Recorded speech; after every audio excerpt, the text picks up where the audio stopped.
Olá, hoje vamos decodificar o exame neurológico, um guia prático para dominar essa arte. Sabe por que ele às vezes assusta tanto? Parece demorado e os achados meio subjetivos. Mas, na verdade, ele tem 4 objetivos bem claros. É um processo lógico e poderoso.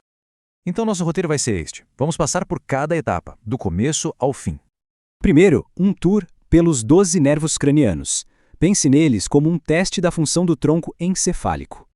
Uma dica, em vez de decorar os 12 nomes, a gente agrupa por função. Fica bem mais fácil. E para movimento dos olhos, tem esse macete.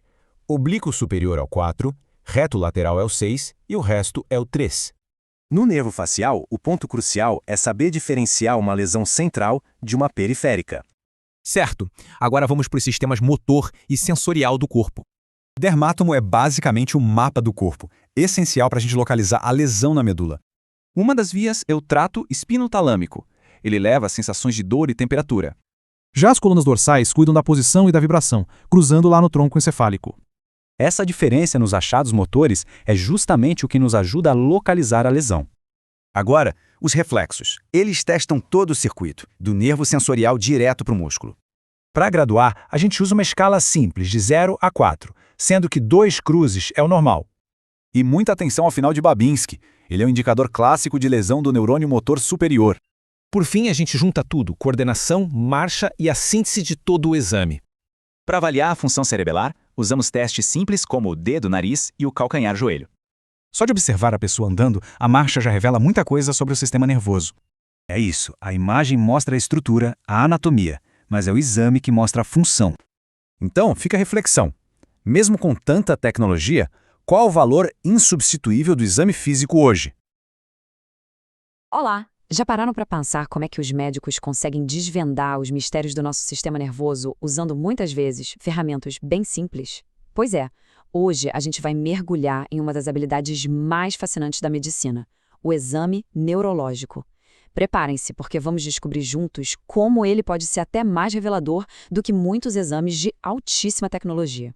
Pode até soar como um exagero, mas acreditem, muitos defendem que o exame neurológico é a ferramenta de diagnóstico mais poderosa nas mãos de um clínico.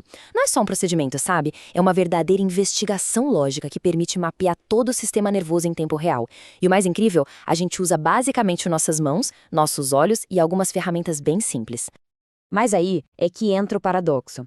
Essa ferramenta tão poderosa é, muitas vezes, uma das mais temidas. E especialmente para estudantes, para quem está no começo da carreira, o exame neurológico pode parecer um verdadeiro bicho de 7 cabeças, né? Cheio de uma aura de complexidade. E vamos ser sinceros, esse sentimento é totalmente compreensível. O exame pode parecer longo, meio trabalhoso, os achados às vezes são subjetivos, difíceis de ter certeza. E sim, não tem como escapar. Ele exige um conhecimento bem sólido de neuroanatomia. Além de tudo isso, com tanta tecnologia por aí, é muito fácil cair na armadilha de confiar demais na tomografia, na ressonância e acabar esquecendo o poder de um bom e velho exame clínico. Mas o nosso objetivo aqui hoje é exatamente este: desmistificar o exame neurológico. Vamos quebrar ele em 5 partes. Primeiro, entender por que ele é muito mais que uma ressonância. Depois, vamos ver o modelo de 7 pontos, que vai ser nosso guia. Em seguida, vamos decifrar os nervos cranianos, investigar as vias de força e os reflexos e, no final, o mais legal, aprender a juntar todas as pistas para chegar a um diagnóstico. Então, vamos lá. Começando pela primeira parte. Mais que uma ressonância. O ponto central aqui é entender que estamos olhando para a função do sistema nervoso, e não só para a anatomia dele. É crucial entender que o exame neurológico não é uma caça aleatória por sinais. Ele tem um roteiro, um propósito muito claro. Primeiro, existe mesmo um problema neurológico aqui? Segundo, se sim, qual parte do sistema está sendo afetada? Terceiro, e o mais importante, onde exatamente está a lesão? E por último, com base nisso, a gente consegue criar uma lista de possíveis causas. É pura dedução, um trabalho de detetive. Agora que a gente já sabe o porquê, vamos ver o como. Chegamos na segunda parte, o modelo de 7 pontos. Pensem nisso como um mapa lógico para a gente não se perder no sistema nervoso. Esse aqui é o esqueleto do nosso exame. Dividindo em 7 áreas, a tarefa fica bem mais fácil de gerenciar. A gente avalia o estado mental, Depois, os 12 nervos cranianos, o sistema motor, olhando força, tônus, estrofismo, os reflexos, a coordenação, a função sensorial e, para fechar, a marcha. Com essa estrutura, a gente garante que nada importante vai passar abatido. Bom, chegamos na terceira parte, onde a gente começa a decodificar os nervos cranianos. É legal pensar neles como uma janela, sabe? Uma janela que nos deixa dar uma espiada direta no que está acontecendo lá no tronco cerebral. Um teste absolutamente essencial é a avaliação dos movimentos dos olhos. Com ele, a gente analisa os nervos cranianos 3, 4 e 6 de uma só vez. A técnica é bem simples. A gente pede para o paciente manter a cabeça parada e seguir nosso dedo enquanto desenhamos um H no ar. Pronto. Assim, testamos todos os músculos extraoculares de forma sistemática. E para não esquecer qual nervo controla qual músculo, tem o mnemônico que salva. OS4, RL6, todo o resto 3. Ou seja, oblíquo superior é o quarto nervo, reto lateral é o sexto e todos os outros são o terceiro. Agora, um ponto de diagnóstico que é fundamental envolvendo o sétimo nervo, o facial. Existe uma diferença crucial entre uma lesão do neurônio motor superior, tipo num AVC, e uma lesão do neurônio motor inferior, como na paralisia de Bell. O segredo está na testa. Numa lesão superior, a pessoa ainda consegue enrugar a testa, porque essa região recebe inervação dos dois lados do cérebro. Já na lesão inferior, um lado inteiro do rosto fica paralisado, incluindo a testa. É uma pista valiosíssima que nos ajuda a dizer se o problema é central ou periférico. Seguindo em frente na nossa quarta parte, vamos dar uma olhada na fiação do corpo. Vamos falar sobre as vias, a força e os reflexos para entender como essas coisas todas se conectam. Para a gente entender o teste sensorial, primeiro precisa dominar o conceito de dermátomo. O que é isso? Basicamente, é uma fatia de pele cuja sensibilidade é responsabilidade de uma única raiz nervosa da medula. Então, se o paciente fala que sente dormência em uma área específica, a gente consegue mapear essa área, comparar com o mapa dos dermátomos e, bingo, identificar exatamente qual raiz nervosa está com problema. E para avaliar a força motora, a gente usa uma escala padronizada que vai de 0 a 5. Grau 5 é a força normal, sem nenhuma alteração. Grau 3, por exemplo, quer dizer que o músculo vence a gravidade, mas não vence uma resistência que a gente aplica. E grau 0 é a ausência total de contração. Essa escala nos dá uma forma bem objetiva de graduar e anotar a fraqueza. E os reflexos, como é que eles funcionam? Bom, eles são controlados pelo arco reflexo, que é uma via neural super rápida. Quando a gente bate o martelinho no tendão do joelho, o estímulo sensorial viaja até a medula, faz uma conexão direta com o neurônio motor, que manda a ordem para o músculo contrair. É um curto-circuito. O cérebro não participa diretamente da ação, mas ele tem um papel essencial de modular essa resposta.